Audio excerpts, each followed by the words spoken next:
Assalamu alaikum and hi friends, welcome to my kitchen by Fasa. எல்லாரும் நலமா இருப்பீங்கன்னு நினைக்கிறேன். இன்னொரு வீடியோவில் எல்லாரையும் சந்திக்கிறதுல சந்தோஷம்.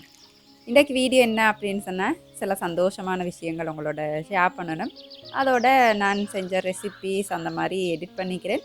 வீடியோ பிடிக்குதுன்னு பார்ப்போம்.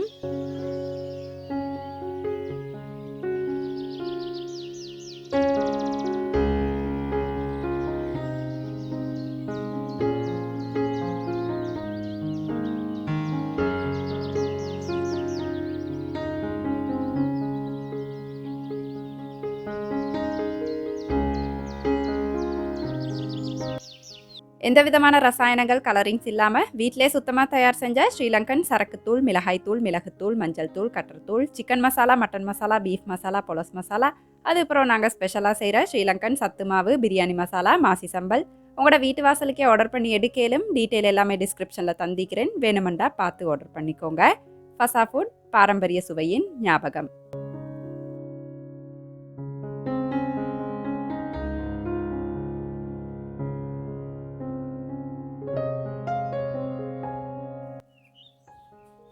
இப்போ மிச்ச நாளாகவே ப்ராப்பராக உங்களோட ஒரு வ்ளாக் ஷேர் பண்ணலை இல்லையா? ரெசிபீஸ் அந்த மாதிரி தான் ஷேர் பண்ணியிருந்தேன்.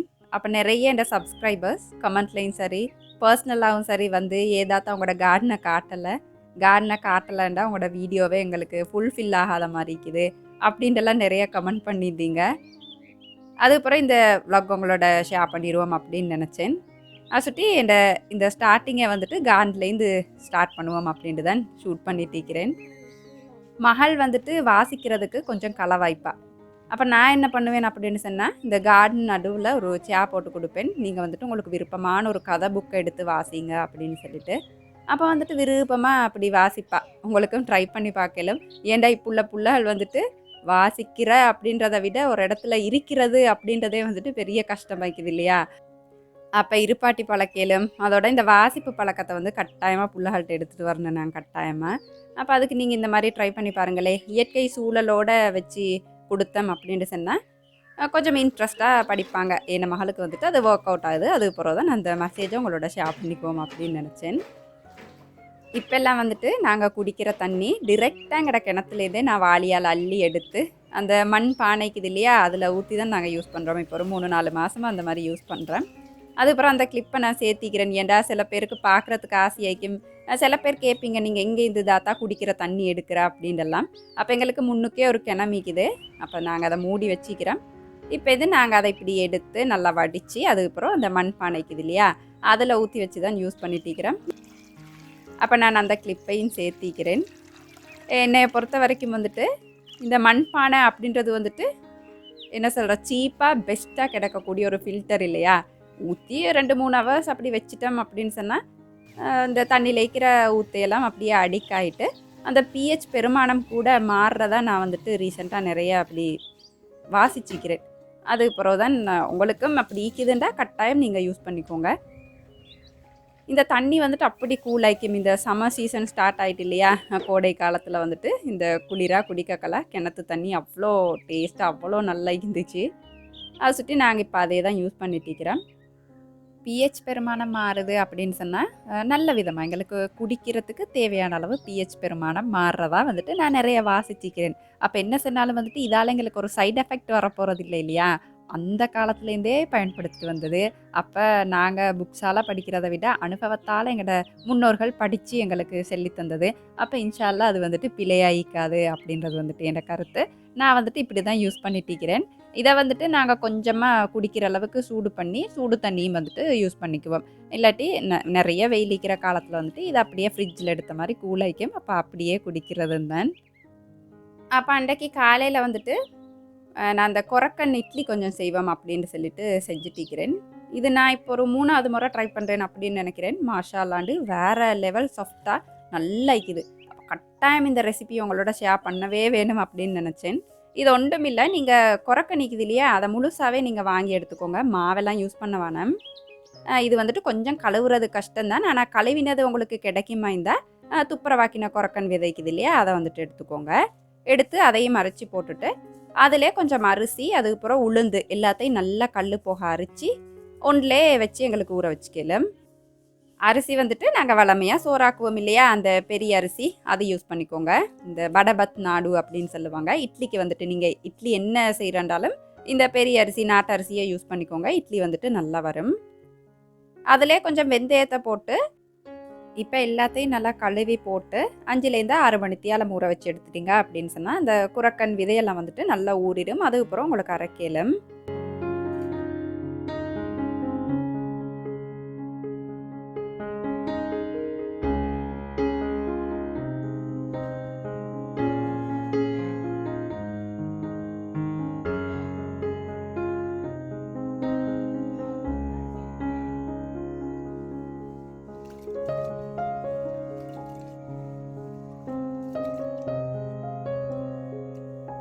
இது ஊறினத்துக்கு பிறகு வந்துட்டு நாங்கள் அரைக்க ஸ்டார்ட் பண்ணிடணும்.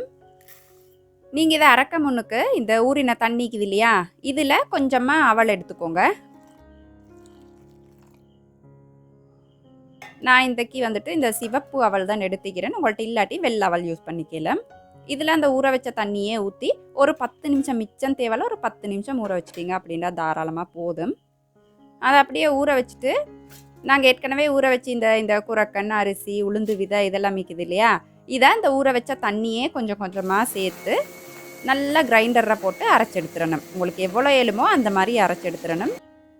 எவ்வளோ உங்களுக்கு மேக்ஸிமம் ஏழுமோ அந்தளவு அரைச்செடுத்துருங்க. குட்டி குட்டியாக 2 3 இந்த குரக்கன் விதைக்குது அப்படின்ட்டு அதெல்லாம் பிரச்சனை இல்லை. உங்களால் எவ்வளோ ஏழுமோ அவ்வளோ அரைச்செடுத்துருங்க. இடையில அந்த ஊற வச்ச அவளையும் போட்டு நல்லா அரைச்செடுத்து இந்த கன்சிஸ்டன்சிக்கு இப்போ உங்களுக்கு பார்த்தா விளங்குது இல்லையா, மிச்சம் இறுக்கமாகவும் மீக்கப்படாது, மிச்சம் தண்ணியாகவும் மீக்கப்படாது. இந்த மாதிரி அரைச்செடுத்துட்டு நல்லா கையை சுத்தம் பண்ணிவிட்டு இப்படி நல்லா அடித்து பிசைஞ்சிடணும். இப்படி நல்லா அடித்து பிசைஞ்சதுக்கு பிறகு ஈரமான ஒரு சுத்தமான துணி வச்சு கட்டி வளமையாக நாங்கள் இதை புளிக்க விட்ற மாதிரி 8 மணித்தியாலம் அந்த மாதிரி புளிக்க வச்சு எடுத்துட்டோம் அப்படின்னா நல்லா புளிச்சிடும். தேவைப்பட்டால் 8லேருந்து 10 மணித்தியாலம் உங்களுக்கு வந்துட்டு புளிக்க வச்சு எடுத்துக்கலாம். அப்போ நான் அடுத்த நாள் காலையில் இட்லி செய்வோம் அப்படின்ட்டு முந்தினண்டு அந்தியே வந்துட்டு அரைச்சி வச்சுட்டேன். ஒரு 6 மணி 7 மணி ஆகக்கெல்லாம் அந்த மாதிரி அரைச்சி வச்சுட்டோம்னா அது வந்துட்டு நல்லா புளிச்சிடும். அப்போ எங்களுக்கு காலையோட இட்லி ஊற்றி அந்த மாதிரி சாப்பிடலும் நல்லா டேஸ்ட் ஆகிக்கும். அதோட இந்த சாஃப்ட்னஸ் வந்துட்டு வேறு எந்த இட்லிலையும் வராது மாதிரி அவ்வளோ அந்த மெதுவாக நல்லா இருந்துச்சு. கட்டாயம் இந்த ரெசிபியை இன்ஷால்லா ட்ரை பண்ணி பாருங்கள். ஆரோக்கியத்துக்கு ஆரோக்கியமாகவும் மிக்கும், அதோட வந்து டேஸ்ட்டும் வந்துட்டு அப்படி நல்லா இருக்கும். இன்றைக்கி இந்த இட்லி சாப்பிட்றதுக்கு வந்துட்டு நான் சாம்பார் தான் வச்சுதேன், நிறைய மரக்கறி போட்டு அந்த மாதிரி.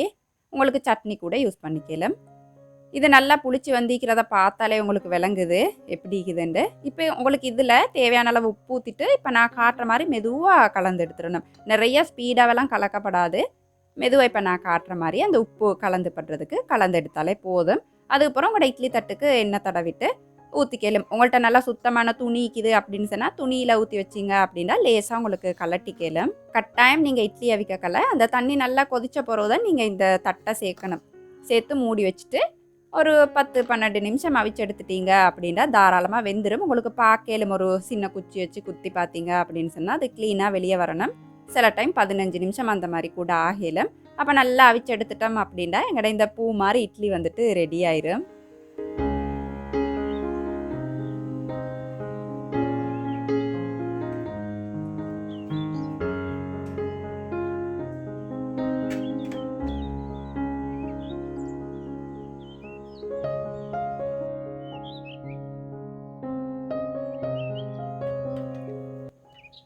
உங்களுக்கு இந்த இட்லியை பார்க்கலே விளங்குது இல்லையா எப்படி சாஃப்டாகிக்குது அப்படின்னு சொல்லிட்டு. பஞ்சு மாதிரி இட்லி பஞ்சு மாதிரி இட்லி அப்படின்னு கேள்விப்பட்டிருப்பீங்க. இது வந்துட்டு உண்மையிலே அப்படி தான் நிற்கும். சுட சுட மட்டும் இல்லை, இது வந்துட்டு எவ்வளோ நேரம் ஆகினாலும் இதே சாஃப்ட்னஸோட தான் நிற்கும். நான் இது வந்துட்டு 3வது முறை ட்ரை பண்ணுறேன். மாஷா அல்லாண்டு அப்படி நல்ல ரெசிபி. இப்போல்லாம் நான் வந்துட்டு வெள்ளை இட்லி அவ்வளோவா செய்கிறதே இல்லை. இருந்தாலும் வெள்ளை இட்லியும் உங்களுக்கு இவ்வளோ சாஃப்டாக எப்படி லேஸாக செய்கிற அப்படின்னு கட்டாயம் உங்களோட இன்ஷால்லா ஷேர் பண்ணிக்குவேன். அப்போ நான் சொன்னேன் இல்லையா முந்தியே சாம்பார் தான் வச்சிருந்தேன். தாராளமாக உங்களுக்கு சட்னி வச்சு கூட சட்னி அப்படி இல்லாட்டி இந்த மிஞ்ச இறைச்சி கோழியானம் அந்த மாதிரி இருந்துச்சு அப்படின்னா கூட உங்களுக்கு சர்வ் பண்ணலும் டேஸ்ட் வந்துட்டு நல்லா இருந்துச்சு. கட்டாயம் ட்ரை பண்ணி பாருங்கள். இந்த புளிக்க வச்ச உணவுகள் சாப்பிட்றது வந்துட்டு எங்களோட கட் ஹெல்த்துக்கு வந்துட்டு மிச்சம் ஆரோக்கியமாய்க்கும் அப்படின்னு சொல்லி நான் நிறைய கேள்விப்பட்டிருக்கிறேன். ஃபஸ்ட்டு பெரும்பாலும் என்ற காலை உணவுகள் நான் வந்துட்டு இப்படி புளிக்க வச்ச மாதிரி இட்லி தோசை அப்போ அந்த மாதிரி செஞ்சு படுறேன். எனக்கு இந்த புளிக்க வைக்கிற அப்படின்ற ப்ரொசஸ் வந்துட்டு இயற்கையாக இருக்கணும் இல்லையா? பேக்கிங் சோடா, ஈஸ்ட் அந்த மாதிரி புளிக்க வைக்கிறத விட இப்படி இயற்கையாக புளிச்சது தான் வந்துட்டு மிச்சம் மிச்சம் ஆரோக்கியமாக்கும். அப்போ டைம் இல்லை அப்படின்ற பட்சத்தில் வந்துட்டு நீங்கள் அந்த மாதிரி இன்ஸ்டண்ட்டாக செய்கிறதுகள் யூஸ் பண்ணுறது தவிர்த்து, உங்களுக்கு டைம் இருக்குது அப்படின்னு சொன்னால் தாராளமாக கட்டாயமாக வந்துட்டு இந்த முறைகளையே யூஸ் பண்ணிக்கோங்க. அடுத்தது வந்துட்டு இந்த சந்தோஷமான விஷயத்த உங்களோட ஷேர் பண்ணிக்கணும் அப்படின்னு நினைக்கிறேன். ஏன்டா நான் சொல்கிற மாதிரி யூடியூபும் வந்துட்டு என் ஃபேமிலி மாதிரி தான். அப்போ நான் எனக்கு என்ன நடந்தாலும், துக்கம் ஒன்று நடந்தாலும், சந்தோஷம் ஒன்று நடந்தாலும் கட்டாயம் உங்களோட ஷேர் பண்ணிக்கணும் அப்படின்ட்டு நினைப்பேன். இன்றைக்கு வந்துட்டு நான் என் பிஸ்னஸ் ஸ்டார்ட் ஆகி 1 வருஷம் அந்த மாதிரி ஆகிட்டு. அப்போ இப்போ தான் எனக்கு வந்துட்டு என் ப்ரொடக்ட்ஸை கடைகளுக்கு கொடுக்குற வாய்ப்பு வந்துட்டு கிடச்சிச்சு. எல்லாம் எங்களுக்கு இன்றைக்கு செஞ்சு நாளைக்கு நடக்காது இல்லையா? அது வந்துட்டு அல்லாஹ் ஒரு டைம் எழுதி வைக்கணும். அப்படி எங்களுக்கு எப்போ நடக்குதோ அப்போ நடக்கணும். அப்போ வந்துட்டு இது இப்படி கடைக்கு போட கிடச்சது வந்துட்டு எனக்கு அவ்வளோ ஒரு சந்தோஷமான ஒரு மூமெண்ட்டாக இருந்துச்சு. அதுக்கு பிறகு தான் உங்களோட கட்டாயம் அதை ஷேர் பண்ணிக்கணும் அப்படின்னு நினச்சேன். ஏன்டா ஒரு பெரிய பிராண்ட் ஒன்றுக்கு கிட்ட நான் வந்துட்டு உற்பத்தி செஞ்ச ஒரு ப்ராடக்டை வந்து வைக்கல. அது எப்படியோ என்னவோ எனக்கு தெரியாது, பெரிய விஷயம் இல்லை தான். இருந்தாலும் எனக்கு வந்துட்டு அவ்வளோ ஒரு சந்தோஷம் இருந்துச்சு. அது என்ன சொல்கிற ஒரு வார்த்தையால் விவரிக்க இயலாத ஒரு சந்தோஷம். அதுக்கெல்லாம் சப்போர்ட் பண்ண இறைவனுக்கு பிறகு கட்டாயம் நான் உங்களுக்கு நன்றி சொல்லியே ஆகணும். யூடியூப் அப்படின்ற ஒரு பிளாட்ஃபார்மில் உங்களோட சப்போர்ட் தான் இன்றைக்கு வந்துட்டு நிறைய பேருக்கு என் சேனல் தெரிய காரணமாக இருந்துச்சு. அந்த பிளாட்ஃபார்ம் தான் நான் ஒரு பிஸ்னஸ் தொடங்கவும் எனக்கு காரணமாக இருந்துச்சு. நான் வந்துட்டு ஓஹோ அப்படின்ட்டு செஞ்சுட்டு போகிறேன்ட்டு சொல்லலை. இருந்தாலும் அல்ஹம்துலில்லாஹ் எனக்கு திருப்தியாக ப்ரொடக்டிவாக நான் வந்துட்டு ஏதோ ஒரு விஷயம் செஞ்சுட்டு போகிறதுக்கு நீங்கள் கட்டாயமாக முக்கிய காரணமாக இருந்திக்கிறீங்க. நீங்கள் எல்லாருமே தேங்க்ஸ் அலாட். இறைவனுக்கு பிறகு நான் வந்துட்டு கட்டாயமாக உங்களுக்கு நன்றி சொல்கிறதுக்கு கடமைப்பட்டிக்கிறேன். இது பிறகு என் ப்ரொடக்ட்ஸை வந்துட்டு உங்களுக்கு போஸ்டலில் மட்டும் இல்லாமல், ஆன்லைனில் மட்டும் இல்லாமல், குருநாகலையில் சிட்டி எசன்ஸ் நீர்கொழும்பு ரோட்டில் இருக்குது. அதுக்கப்புறம் நம்மட கஹவத்தை ஜவுஃபர் ஸ்டோர்ஸ், அதுக்கப்புறம் இப்பாகமுவ மல்டி ஸ்டோர் தம்புள்ள ரோட்டில் இருக்குது. பானகமுவ மல்டி ஸ்டோர்ட பிரான்ச் அதுலேயும் வந்துட்டு என் ப்ரொடக்ட்ஸ் உங்களுக்கு எடுத்து பார்க்கலும் மேலுமண்டா கட்டாயம் ட்ரை பண்ணி பாருங்கள். அடுத்தது வந்துட்டு சில அன்பான சப்ஸ்கிரைபர்ஸ் என்கிட்ட வந்து கேட்பாங்க, சிஸ்டர் இப்போல்லாம் வீடியோ போடுறதே இல்லை, இதுக்கப்புறம் வீடியோவே போட மாட்டிங்களா, இனி யூடியூபுக்கு வீடியோவே போட மாட்டிங்களா, அந்த மாதிரி வந்துட்டு கவலைப்பட்டு கேட்பாங்க. அப்படி இல்லைம்மா, நான் வந்துட்டு இந்த ருட்டீன் வந்துட்டு எனக்கு புதுசு இல்லையா, இந்த பிஸ்னஸ் செய்கிறது, அதுக்கப்புறம் வீட்டு வேலை, அதுக்கப்புறம் இந்த யூடியூப் வீடியோ. ஏன்னா முந்தியெல்லாம் யூடியூப் வீடியோவோட வீட்டு வேலை அந்த மாதிரி அந்த ருட்டீனுக்கு வந்துட்டு நான் அப்படியே பழகியிருந்தேன். இப்போ இந்த பிஸ்னஸும் சேர்ந்த சுட்டி வந்துட்டு கொஞ்சம் ஒரு பிஸி ஆகிக்குது. அப்போ நான் இந்த ருட்டீனுக்கு வந்துட்டு ஃபஸ்ட்டுக்கு அடாப்ட் ஆகணும் இல்லையா, பழகணும். பழகினத்துக்கு பிறகு இன்ஷா அல்லாஹ் எனக்கு இதை செஞ்சுட்டு போக எலுமைக்கும். அது வரைக்கும் கொஞ்சம் இந்த மாதிரி லேட் ஆகுது. அப்போ கொஞ்சம் அட்ஜஸ்ட் பண்ணிக்கோங்க. ஆனால் நிச்சயமாக இன்ஷா அல்லாஹ் என்னால் ஏழுமான வரை நான் வந்துட்டு கட்டாயமாக எவ்வளோ எழுமோ அந்த மாதிரி இடைக்கிட வந்துட்டு யூடியூப்பில் வீடியோஸ் வந்துட்டு அப்லோட் பண்ண பார்ப்பேன் இன்ஷா அல்லாஹ். தொடர்ந்து உங்களோட சப்போர்ட்டை தருவீங்க அப்படின்னு நம்புகிறேன்.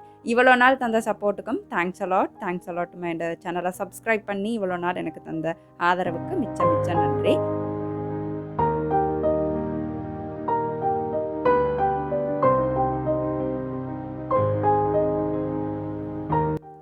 இந்த வீடியோ உங்களுக்கு சுவாரஸ்யமாக இருந்திக்கும் அப்படின்னு நினைக்கிறேன்.